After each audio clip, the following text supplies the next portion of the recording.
ევროპაში დღეს ტროტილის მხოლოდ ერთი მწარმოებელია და მისი ფასი თუ თავად არ ვაწარმოებთ, კიდევ უფრო გაგვეზდება. ომის დროს არც ერთი საკითხი არ გადაიჭრება. მოგესალმებით ჩვენს გადაცემაში მთავარი კითხვა, რომლის ფარგლებშიც ბიზნესის ზოგიერთ ძალიან მნიშვნელოვან საკითხს მსჯელობთ. დღეს ჩემთან სტუმრად არის იოაკიმ სიობლომი, კომპანია Sweden Ballistics-ის ხელმძღვანელი და თანადამფუძნებელი. კომპანია Sweden Ballistics-ი ფეთქებადი მასალების ახალი მწარმოებელია შვედეთში. იოაკიმ, დიდი მადლობა, რომ მოგწანდით. დიდი მადლობა, რომ მომიწვიეთ. დავიწყოთ იმით, რომ თქვენი კომპანია ფეთქებადი ნივთიერების ტროტილის საწარმოს გახსნას აპირებს შვედეთში. მოდი იმ მაყურებელს, რომელიც შესაძლოა მაინც და მაინც ვერ ერკვეოდეს ასეთ საკითხში, აუხსნათ მაინც რა არის ტროტილი და რისთვის იყენებენ. აუცილებლად, ტროტილი ერთ-ერთი უძველესი ფეთქებადი ნივთიერებაა, რომელსაც სამხედრო დანიშნულებით იყენებენ და მისი სრული სახელია ტრინიტროტოლუოლი. მას რამდენიმე კარგი თვისება აქვს. პირველი ის, რომ ნაკლებად მგრძნობიარეა და მისი შეხება შედარებით უსაფრთხოა. მისი წარმოებისთვის აუცილებელი ნედლეული ადვილად იშოვება, რადგან საბოლოო ჯამში ეს ნივთიერება ადგილობრივი თავდაცვისა და მიწოდების ჯაჭვებისთვის გვჭირდება. ახლა უკვე ვიცით, რომ ფეთქებადი ნივთიერებები, მათ შორის ტროტილიც, ევროპაში დეფიციტია. ევროპა არ აწარმოებს ამ პროდუქტს. როგორ გონიათ, მაინც რა როლის შესრულება შეუძლია კომპანიას Sweden Ballistics ევროპაში ამ დეფიციტის აღმოსაფხრელად? ყველაზე მარტივი მაჩვენებლები, რომელთა მოხმობაც შემიძლია, არის საჯარო კვლევა, რომელიც ბრიტანეთის კვლევითმა ინსტიტუტმა გამოჰყნა 2025 წლის მარტში და რომლის მიხედვითაც რუსეთს შეუძლია წელიწადში 5 მილიონი საარტილერიო ჭურვის მომარაგება. აქედან 3.5 მილიონს თავად ამზადებს, ხოლო დაახლოებით 1.5 მილიონს რუსეთის მოკავშირეები აწვდიან. იგივე სტატიაში ნათქვამია, რომ ევროპის საწარმოო პოტენციალი გაერთიანებული სამეფოს ჩათვლით, მაგრამ ამერიკის გარეშე 720.000 ასეთი ჭურვია. გამოდის, რომ რუსეთის პოტენციალი ევროპისას 6-ჯერ აღემატება. ნატოს ბლოკის შემაკავებელი ფილოსოფიის მთელი არსი იმაში მდგომარეობს, რომ ორივე მხარეს გარკვეულწილად თანაბარი ძალები ჰქონდეთ, რათა ერთი არ დაესხას თავს მეორეს. და როგორ ვაჩვენებს, რომ თუ ეს ხოვობა გაიზრდება, კონფლიქტის რისკიც მოიმატებს, თუ კი არ გავთანაბრდებით. მაინც რამდენად არის ევროპა დამოკიდებული მსოფლიოს სხვა ქვეყნებში წარმოებულ ტროტილსა და სხვა ფეთქებად ნივთიერებებზე?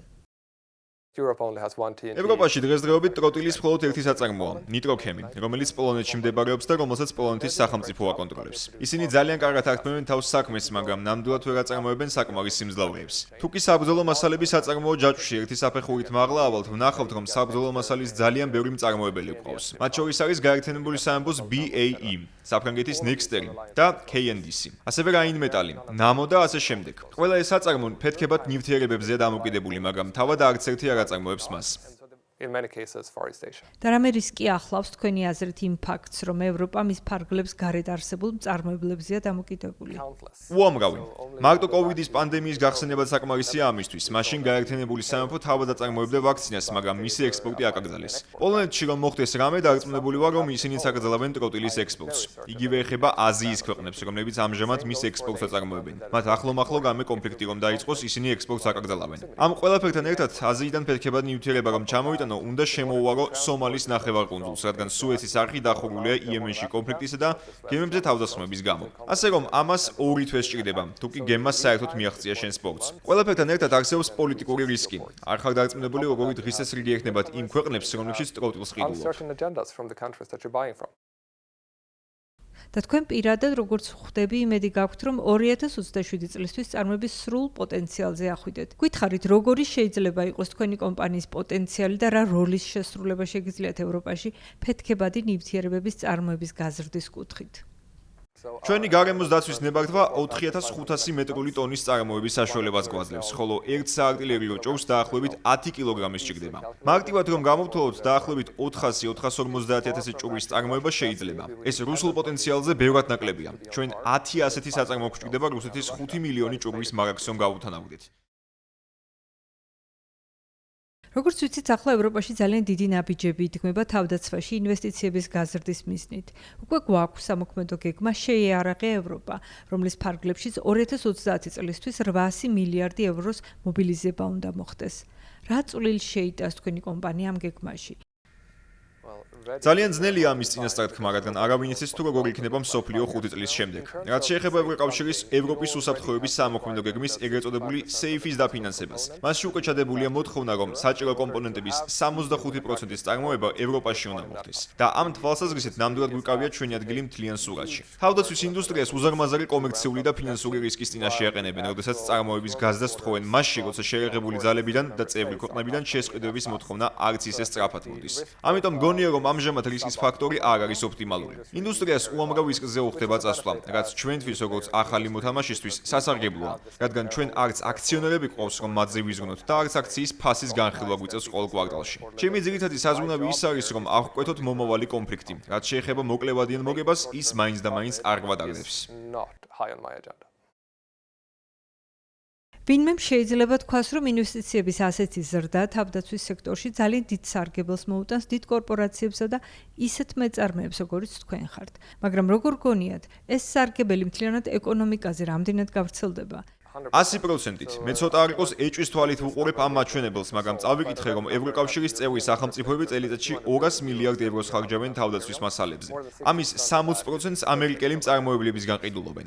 თუ ამ მასალებს ევროკავშირში დაამზადებენ 10 მილიონზე მეტ სამუშაო ადგილს შევქმნით. ასე რომ ნამდვილად კარგად გათვლილი შესაძლებლობა ახლავს თან ჩვენი უსაფრთხოების გაუმჯობესებას. თქვენი კომპანიის ვებგვერდზე ნათქვამია, რომ Sweden Ballistics ემსახურება ნატოს სიმტკიცის გაძლიერებას და სამხედრო კონფლიქტების პრევენციას იმით, რომ აწარმოებს თავდაცვის საშუალებებს, რის შესახებაც უკვე გვესაუბრეთ. შესაძლოა ვინმე შეგეკამათოთ, რომ ფეთქებადი ნივთიერებების მწარმოებელი ქარხნის იდეა მაინც არ ესადაგება კონფლიქტების აღკვეთის იდეას. თქვენ როგორ უყურებთ ამას? I think we can look at the results of history. So NATO is what 75 years. ჩემი აზრით ისტორიას უნდა გადავხედოთ. NATO უკვე 75 წლისაა და ყველაზე წარმატებული პრევენციული ალიანსია მსოფლიო ისტორიაში. NATO-ს წევრი არც ერთი ქვეყანა არ დაუპყრია არავის მისი შექმნის დღიდან. ასე რომ იმის ალბათობა, რომ ამ საბრძოლო მასალებს გამოიყენებენ, მე ვიტყოდი ძალიან მცირეა. და ამ ყველაფრის მიზანიც სწორედ ეს არის. კონფლიქტის წარმოშობის რისკი უფრო მაღალია, თუ კი შენი სამხედრო საწარმოო პოტენციალი ჩამორჩება აგრესორისას. კიდევ ერთი მიზანი, რატომაც ვაკეთებ ამას, ის არის, რომ თუ გლობალურ კრიზისებს გადახედავ, როგორებიცაა გარემოს დაცვა, კლიმატის შიმშილი, არც ერთი მათგანი არ გადაწყდება თუ ომი იქნება. ამიტომ კლიმატზე ზრუნვის ამოსავალი წერტილი ის არის, რომ არ იყოს ომი. იმიტომ რომ თუ ომი იქნება, აღარ დარჩება რამე რესურსი, რომ ამ დიდ პრობლემებს მოხმარდეს. ამიტომ ამ საკითხს ვუყურებ როგორც ამოსავალ წერტილს. უნდა იყოს სტაბილურობა, რომ დიდი პრობლემები მოვაგვაროთ. თუმცა მაქვს ერთი ამბიციაც. მინდა ჩემი ბიზნესით მიღებული ნებისმიერი შემოსავალი მოვახმაროთ ჩვენი წინააღმდეგობის უნარის გამტკიცებას და კონფლიქტის პრევენციას. რა კი ისეთ სამყაროში ვცხოვრობთ, რომელშიც ჩვენს ახლოს კონფლიქტი მიმდინარეობს, ვისურვებდი, რომ მან არ გადმოინაცვლოს ჩვენს სახლშიც. Great. Well, thank you so much for joining us on the big question. დიდი მადლობა, რომ მომიწვიეთ.